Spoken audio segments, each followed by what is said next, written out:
Assalamualaikum warahmatullahi wabarakatuh. Halo teman-teman semua, pada video kali ini saya akan memberikan tutorial bagaimana cara mengkonfigurasi sebuah subscriber internet telepon atau biasa kita sebut digital subscriber line atau DSL. Nah, sebelum kita masuk pada materi bagaimana cara konfigurasi DSL, saya akan memberikan sebuah penjelasan singkat apa itu subscriber internet telepon atau biasa kita sebut dengan DSL. Digital Subscriber Line atau DSL. DSL merupakan sebuah teknologi yang menyediakan penghantar data digital melewati kabel yang biasa digunakan dalam jarak dekat dari jaringan telepon setempat. Biasanya, DSL ini mempunyai kecepatan unduh berkisar dari 128 kB per detik sampai 24.000 kB per detik, tergantung dari apa teknologi DSL tersebut. Dan untuk analoginya, bisa kita lihat di gambar berikut ini. Ini adalah sebuah skema digital subscriber line atau biasa kita sebut DSL. Nah, dari DSL tersebut, hal utama yang kita butuhkan pada digital subscriber line itu adalah sebuah modem. Di sini, modem ADSL atau biasa kita sebut modem DSL adalah sebuah perangkat yang dimana digunakan untuk menghubungkan komputer atau router ke saluran telepon. Biasanya modem di sini bisa digunakan sebuah dial up atau biasa kita gunakan untuk mengkoneksikan sebuah PC ke ISP tersebut dengan kabel telepon. Prinsip kerja subscriber pada internet telepon biasanya ADSL menggunakan kabel telepon yang sudah ada. Lalu ADSL tersebut biasanya mampu mengirimkan data dengan kecepatan berkisar antara 1,5 MB per second sampai 8 MB per second untuk arah download atau biasa kita sebut downstream dan antara 16 KB per second sampai 640 KB per second untuk arah upstream atau biasa kita sebut juga upload.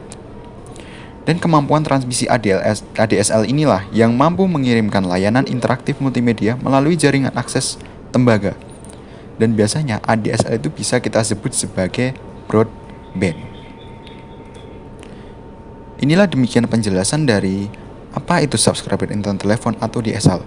Selanjutnya, kita akan masuk ke bagaimana cara konfigurasi subscriber internet telepon atau DSL.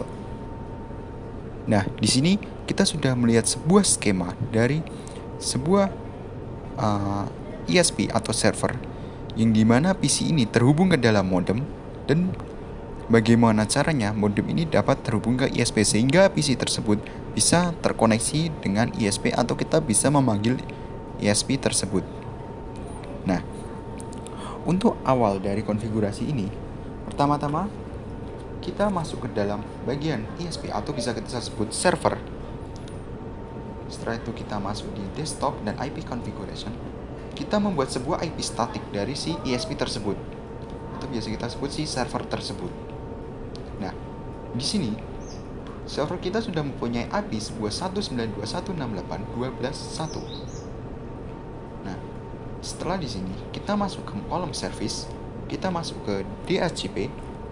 Nah, di sini kita mengisikan DHCP untuk mendistribusikan IP dari server kita ke PC tersebut. Untuk bagian layanan service kita hidupkan. Lalu, pada default gateway kita isikan menggunakan IP dari server kita.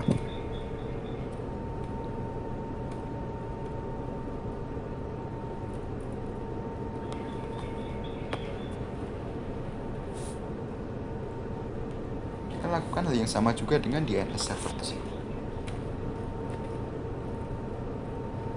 Nah, di sini kita sudah mengisikan sebuah default gateway dan DNS server kita dengan server kita. Lalu, untuk start IP address dan untuk distribusi IP address, kita menggunakan 192.168.12.2. Dikarenakan 19.12.1 itu sudah digunakan oleh IP dari server kita sendiri. Setelah itu, kita masuk kepada DNS. Nah, di Vero DNS, kita mencoba untuk menghidupkan layanan service DNS tersebut. Dan untuk name, DNS name, untuk bisa kita sebut domain, itu kita bebas melakukannya asalkan kita mempunyai sebuah domain yang seperti .com atau .id. Misal saya akan lihat sp server.net. Nah, saya sudah membuat sebuah name, yang dimana namenya itu adalah ESP server.net. Lalu untuk address, kita menggunakan alamat dari IP server kita. Setelah kita sudah mengkonfigurasi sebuah DNS, lalu kita tambahkan pada type recordnya untuk menyimpan sebuah domain kita.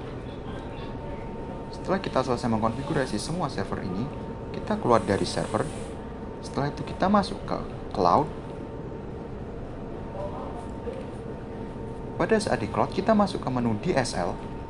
Lalu, kedua modem ini adalah sebuah modem yang terhubung pada sebuah cloud, yang dimana kita akan menambahkan modem yang akan kita hubungkan ke dalam server melalui kabel Ethernet 6 yang digunakan untuk menghubungkan server. Setelah itu kita klik modem 4, kita tambahkan. Lalu modem yang satunya, modem 5, kita tambahkan.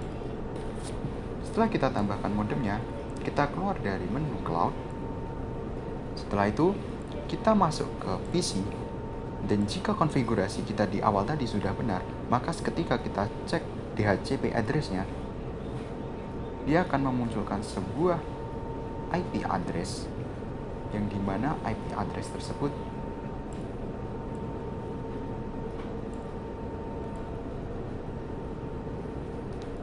mohon maaf, sebenarnya tadi saya lupa untuk belum menyimpan.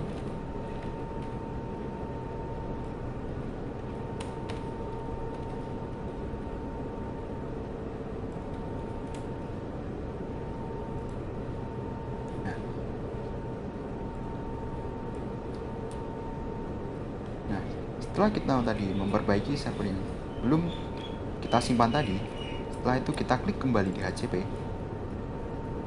Nah, jika konfigurasi kita sudah benar, maka akan seperti ini bentuk dari DHCP server kita, DHCP PC kita. Kita lakukan pada PC yang sama.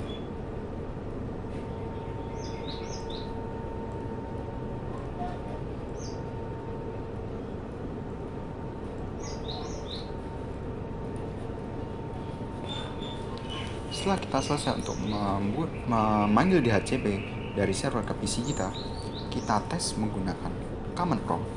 Lalu kita coba ping server ini, server yang akan kita hubungkan dan yang sudah kita konekkan. Nah, ketika konfigurasi yang sudah kita lakukan sudah benar, maka PC kita akan otomatis terhubung ke server, dan ketika kita panggil dengan menggunakan ping, maka hasilnya akan reply atau bisa dikatakan telah terhubung. Dan saat kita cek menggunakan domain, kita pingkan ke domain ESP server.net, maka otomatis dia juga terhubung, dikarenakan DNS yang sudah kita atur untuk menyesuaikan sebuah ke IP kita. Jika kita tracer ESP server.net,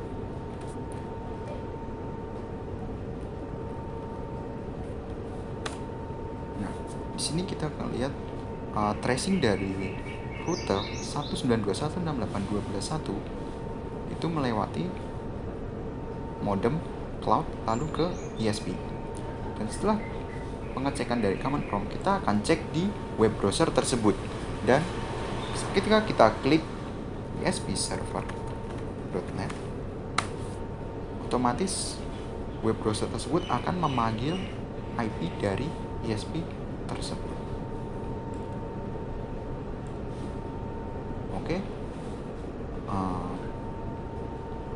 Itu adalah konfigurasi dan tutorial konfigurasi dari bagaimana cara menghubungkan PC ke dalam server menggunakan modem DSL. Nah, sebelum saya tutup video ini, saya ingin memberikan sebuah challenge atau tantangan kepada kalian semua, yang dimana ketika tadi kita sudah menghubungkan PC ke server menggunakan modem, tetapi modem tersebut kita tidak menggunakan sebuah router, dan untuk IP kita masih menggunakan distribusi dari si server. Nah, tantangan saya kali ini adalah bagaimana caranya PC yang ada di sini mempunyai IP 192.168 dapat terhubung ke server yang mempunyai IP 222.111.83.1. Nah, ini yang mungkin jadi sedikit tantangan buat kalian dikarenakan ini kita menggunakan sebuah router yang dimana router tersebut dapat menghubungkan PC dari IP yang berbeda ke server dengan IP yang berbeda juga, tetapi dapat terkoneksi satu sama lain. Oke, sekian dari video saya. Mohon maaf bila saya ada kesalahan kata dan lain-lain. Terima kasih sudah menonton video ini. Semoga ilmu saya bisa bermanfaat untuk kalian semua. Wassalamualaikum warahmatullahi wabarakatuh.